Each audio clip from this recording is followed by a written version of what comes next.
And he joins us on the Firehouse Subs hotline. From where, Jamie McLennan? Where are you right now? I'm sitting on my seat, on an Air Canada flight. We landed about 40 minutes ago, but we're not moving. We're just sitting on the runway. So I don't know what's going on. It's a snowstorm. There's nothing we can do. I mean, we landed safely. That's all you care about. Hey, everybody probably Well, yeah, it wasn't the European clap. I don't know. You guys been in Europe, like people clap every landing. I mean, that's a little bit awkward. Did they expect worse things? I don't know. But so I'm here. I was hoping to rush to my car and then we could have a Tesla. Max mode. Yes, a Tesla chat, but it's not happening. So airplane chat. What's wrong with that today? Where are we at? Where's our heads at with are we happy that we got a point last night, or they got a point? Or are you sad that it was like, what the hell was going on? Meltdown show today, Noodles. Yeah. Horrible turnover, loses the battle in overtime. His Olympic spot called into question. Yeah. I mean, at what point does he ever get past games like that, man? Or is this, we just have to expect one a month? I think you have to expect one a month, especially during the regular season. I think he's a guy that is very casual. You look at the game-tying goal. He makes an unreal play to get it back to RNH, because you would think a lot of defensemen would just try and wire that towards the net. You can see Buffalo shrink and try and just clog the middle of the ice. He does a little give and go there with RNH, and RNH turns to the net. So it's things like that where you're like, okay, can you forgive the casualness of his play? I mean, there was just an awful play in overtime. They win the draw, it goes back. It's like soft play, just floating around. If you look at the replay of the game-winning goal, he is facing the net. He doesn't even know where the puck is. He just waves his stick and it goes through his stick, and then Tuck, slides it 5-hole. It was just a comedy of errors, because I didn't love Skinner's play on that as well. He was deep and got down late, right? So I don't know. I mean, at the end of the day, they got a point and it was 3-0. I thought it was curtains and they were just going to have a dud of a game, because they didn't look, for 2 periods, they didn't look at all interested in playing hockey. What did you make of Skinner's game last night overall? I thought he gave them a chance. He made some pretty good saves. I will say that. I can't lay the overtime loss at his feet. It's just, I always talk about it. Your starter has to make the big save at the right time. And I'll give you an example. The back-to-back Roslovic overtime goals, both of those goals were the result of a Skinner excellent save. And they go back and score. So, if he stops that puck, maybe they go and score the other way. You kind of felt like Edmonton was going to win that game once they had all the momentum. And then Buffalo just poured cold water on it. 30 seconds in? It wasn't even. It was over before it started, type of thing. And I thought Skinner was good, not great. Just back to Bouchard here for a second, because he ended up playing like 28 minutes in last night's game, Noodles, and everybody's texting in and just being like, and Knoblauch was asked about it after the game, and he said, it's one of those things where I'll probably talk to him tomorrow. But that goal happened like mid-second period. Like, I don't think it's the worst thing in the world to sit him down for the rest of the period and just be like, you can't make that. It was one of the worst turnovers in the league this year. Might be the worst turnover in the league this year. Like, at some point, you need to handle him differently than they've been handling him.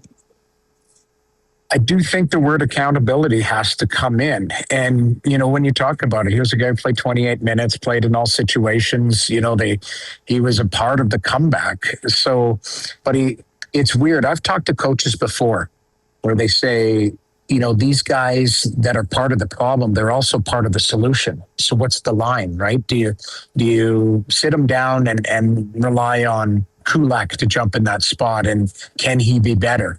That's a challenge. When your depth is being challenged right now, anyways, with the absence of Wallman, and you have to play Regula and Emberson, which is basically the same player, that's tough. So for me, I get it, but I do think there has to be a level of accountability, or the player doesn't. There's no fear, and I don't know. I think we're at a point with Bouchard. There's no fear of anything, but he should fear losing ice time. That's the only thing a coach has. And right now, if you could take that away from him, maybe he'd get frustrated and show you. But I don't know. We've seen it. We've had this conversation, it seems like too many times this year, unfortunately. Bouchard's gaff, the overtime. I know you're a analytic guy. Natural stat trick has the Oilers ahead in most metrics last night. I thought it was, there's things to take out of that game, albeit losing to the worst road team in the league. But one of those bright lights, and we identified him earlier this day, was Vasily Podkolzin and what he brought last night. He's a heavy player, and you can see he's starting to play with some confidence. And I think he's figured out the way he needs to play to be successful. And that's crash and bang, get to the front of the net. He's going to play with good players. And I think, and I'm not going to go so far to say, be like Chris Kunitz type of thing. Because Kunitz was a really, headsy player and very talented. I think Podkolzin, you're starting to see him kind of come out of his shell, try and make some plays. And it doesn't hurt, where I believe Leon Draisaitl's a huge fan of his. So I guarantee you probably helps him, talks to him, kind of shows him maybe some stuff, some spacing, can be a good mentor for him. But Podkolzin, we've seen find another level of consistency this year, to the point where you need him on the ice at certain times, because he will go get that puck. So what he should be doing is emulating himself after Zach Hyman. And when Zach Hyman ages out, maybe that's the spot where Podkolzin slides into, because he can be the same type of player, heavy puck hunters that can get to the front of the net. Jamie McLennan joining us on an airplane this morning. Noodles, you see Buffalo more than we would. The others have lost to Buffalo twice. Should Buffalo be better than they are?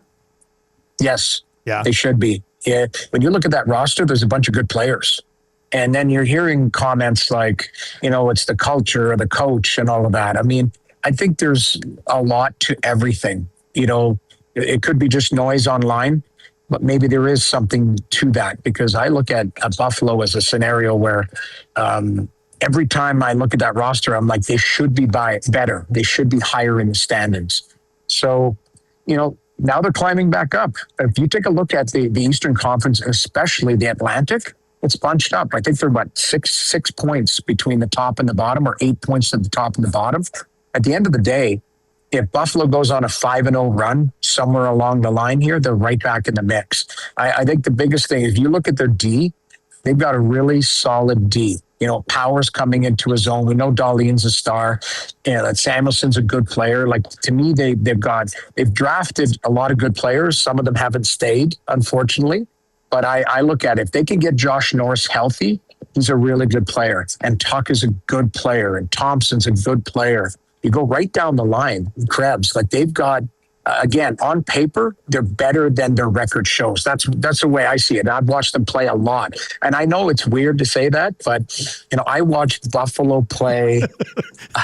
I think it was a random Friday night game, and everyone else was watching stuff, and you're like, you watch Buffalo play? I'm like, yeah, I needed to check. So I'm a hockey junkie. Anyways, exactly. I've watched them. Noodles, 2 quick ones before we let you go. First of all, I noticed that you are in a premium seat, so congratulations. Well done. Is it a long enough flight that you get a little bit of breakfast? I did. Yes. You get, from Ottawa to Toronto, you get a little bit of breakfast, but I told them, the omelet? Don't wake me up. No, it's a fruit plate. Fruit plate. And honestly, I said, don't wake me up if I'm sleeping, because again, the flight was at 7 a.m. I had to be up at 5:15. So I was fine. I had a little nap. Guy anyway on the fruit plate. No kiwi. Those things. It creeps me out. I do just the oranges, and then there's some yogurt there. But okay, that's not bad. And then I'll eat when I get home. This one, you can probably have this discussion with people on the plane after you have to sit there for another hour on the tarmac in Toronto. But we had somebody ask our advice earlier on the show today, and that was they've been dating a girl for 3 weeks.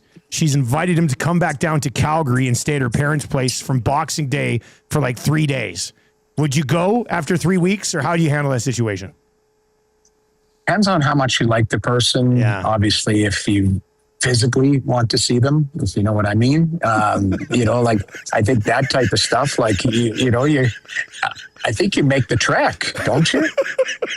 I think you make the trek. Depending on what are you saying? If it snows on Highway 2, you just go, no, not happening, or not coming down.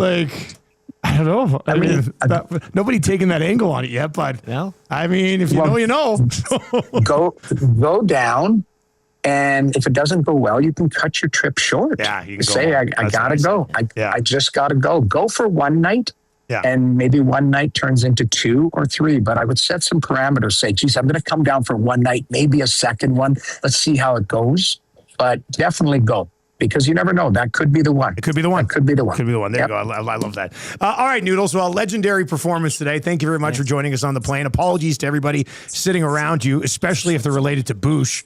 I mean, that'd be a tough look. You have Bouchard's uncle sitting in front of you or something. That's a tough one. I forgot he's from Toronto, so yeah, we're. All right, buddy. We'll talk to you next week, man. All right, thanks for having me. There you go. That is Jamie McLennan on the tarmac at Pearson in an airplane, joining us on the Firehouse Subs hotline. I love these soft-spoken type of. Yeah. It was. Well, it's tough on up. Yeah, I know, but that's a great commitment, got the man. message through a different way. It's a great commitment. I like that.